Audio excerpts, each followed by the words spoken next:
Now, what is permaculture?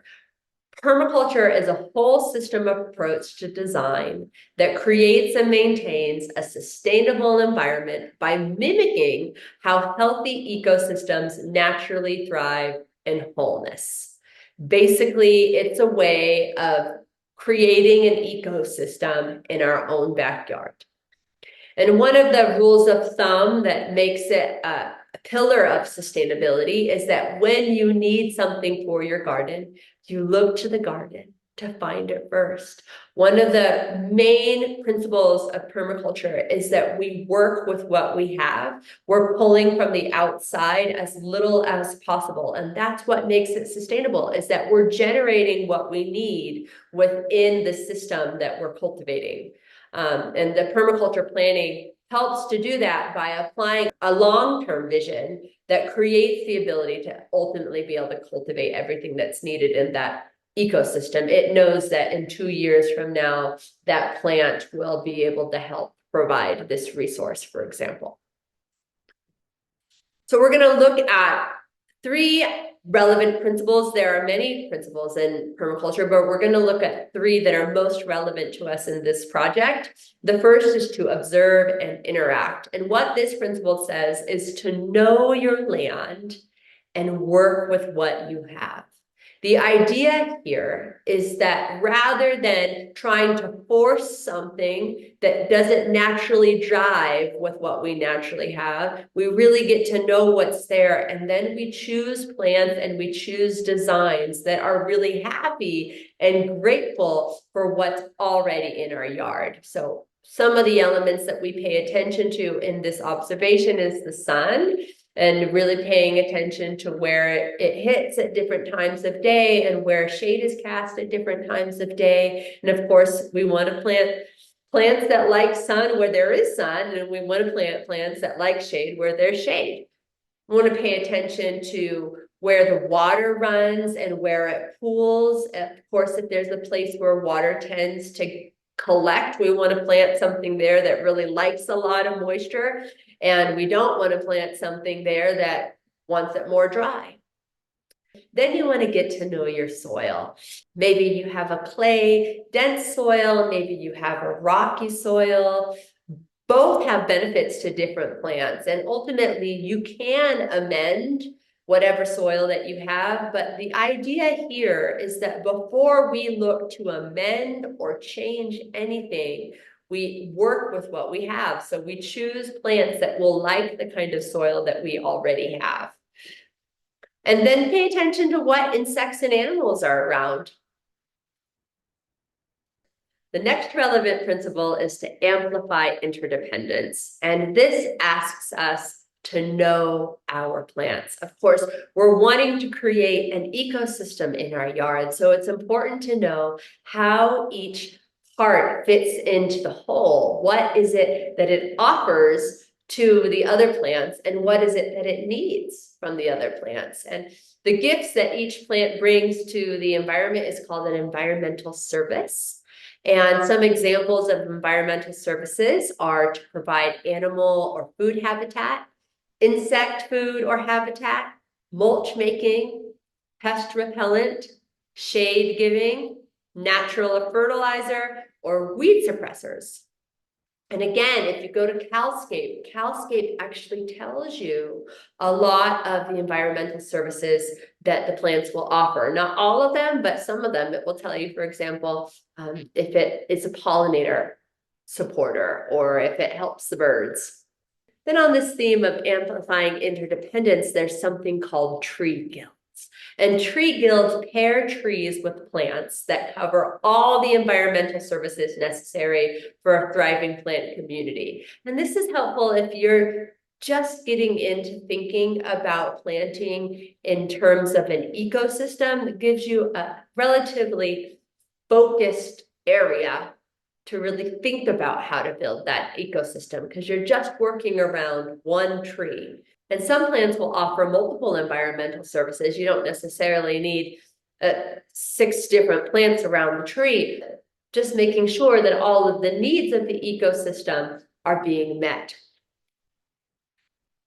Finally, on this theme, finally on the theme of amplifying interdependence, if you're going to be working with edibles, companion planting is a really helpful and super effective approach that helps you know which veggies and fruits do well together and which should be separated.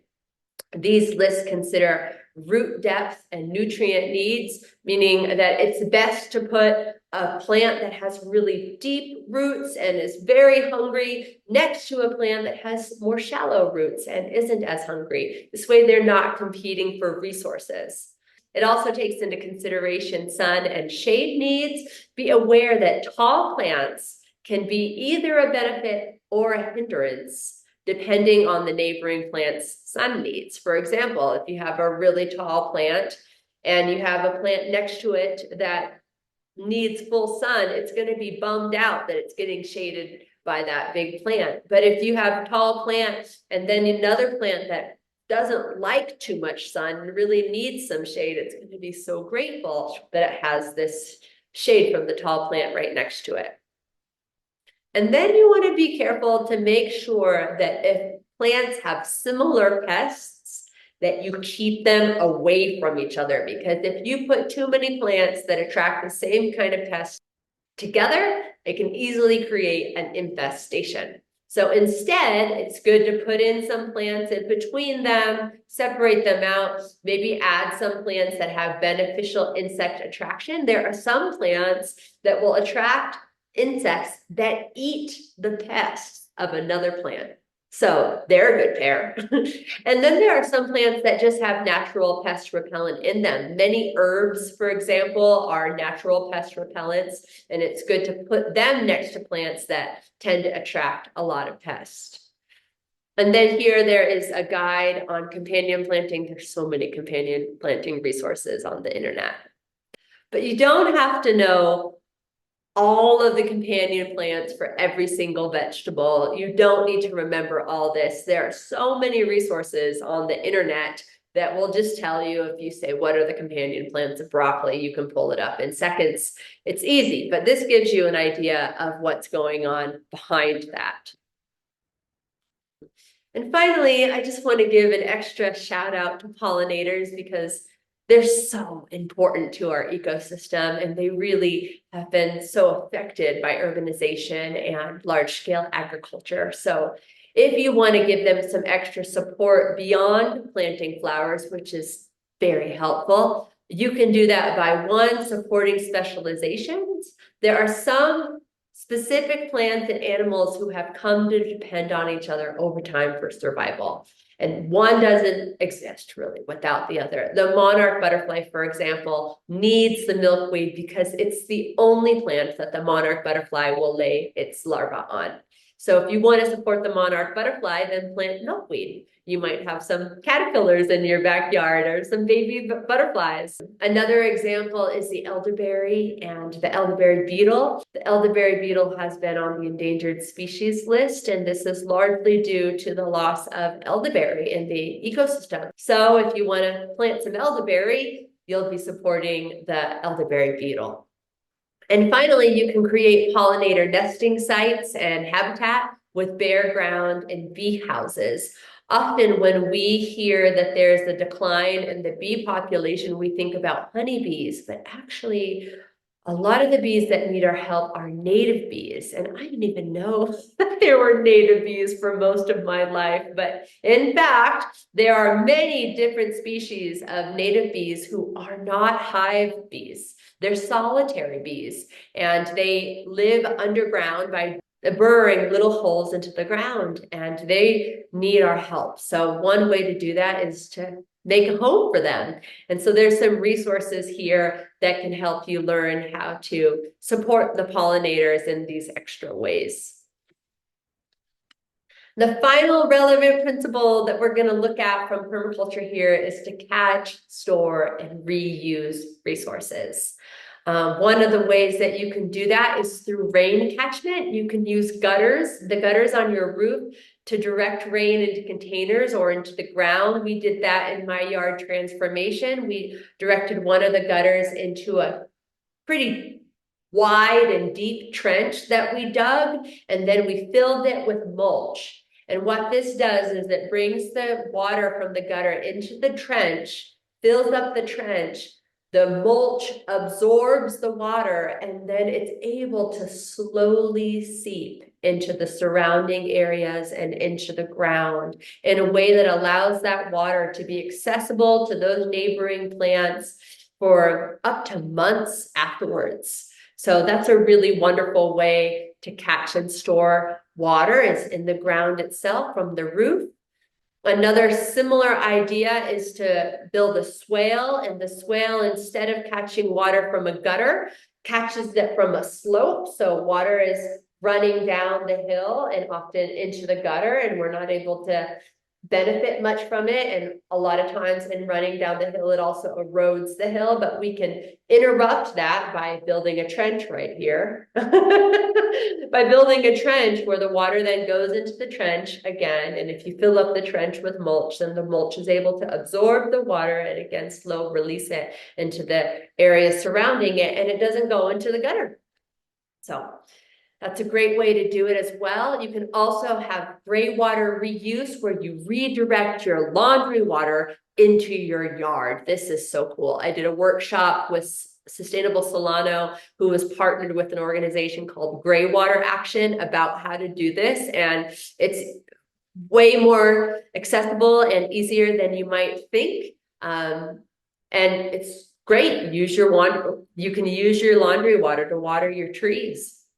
And finally, of course, there's compost, which is an infinitely magical and beautiful thing to turn your kitchen scraps and yard waste into fertilizer, and to watch that. I'm not going to talk a lot about compost in this presentation, but it is an important part of this process. And there are lots of resources now for home composting that make it super easy. I got a tumbler composter that made it super easy for me. So there's some resources there on water catchment and water reuse and composting there, if you want to check those out.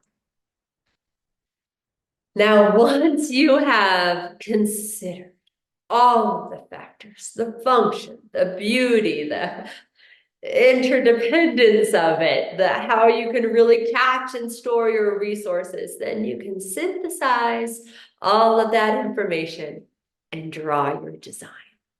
Now, to do this, you don't need any fancy computer program or equipment. You can use simple gridded paper to mark the square feet placement of each plant with colored pencils and an eraser. And you're going to need that eraser. You're going to need that eraser. I went through a lot of eraser in doing my design, but you don't need to be an artist to do this.